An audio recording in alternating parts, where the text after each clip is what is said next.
శాలరీలో cut అవుతున్న PF amount ఎక్కడికి వెళ్తుందో మీకు తెలుసా? మీ కంపెనీ కరెక్ట్‌గా డిపాజిట్ చేస్తుందా? రిటైర్మెంట్ తర్వాత మీకు పెన్షన్ వస్తుందా? చాలామంది ఎంప్లాయీస్‌కి పీఎఫ్ గురించి ఫుల్ క్లారిటీ ఉండదు. అందుకే ఈ రోజు నుంచి స్టార్ట్ చేస్తున్న ఈపీఎఫ్ఓ కంప్లీట్ సిరీస్. ఈపీఎఫ్ఓ అంటే employees provident fund organisation.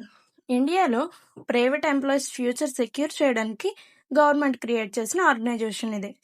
Government department labour ministry అండర్లో ఉంటుంది. సింపుల్గా చెప్పాలంటే మీ శాలరీ నుండి కొంచెం మనీ సేవ్ చేసి రిటైర్మెంట్ టైంలో మీకు కొంచెం అమౌంట్ ప్లస్ పెన్షన్ ఇవ్వడం ఈపీఎఫ్ఓ మెయిన్ పర్పస్ అనమాట. కొన్ని కంపెనీస్లో పీఎఫ్ కోసం చెప్పరు. ఈపీఎఫ్ఓ ఆఫీస్కి వెళ్ళినా ఫాస్ట్గా అవ్వదు. అయినా పర్లేదు, నేను చెప్తా ఎలా అప్లై చేయాలి అనేది. అది కూడా మీ మొబైల్ నుంచే చేసుకోవచ్చు. ఈపీఎఫ్ఓ అంటే ఫుల్గా తెలుసుకోవాలంటే యూట్యూబ్లో ఫుల్ వీడియో అప్లోడ్ చేసా. అండ్ నెక్స్ట్ వీడియోలో మీకు యూఏఎన్ ఎలా తెలుసుకోవాలో చెప్తా. వీడియో నచ్చితే లైక్ చేసి మన ఛానల్ ఫాలో చేయండి.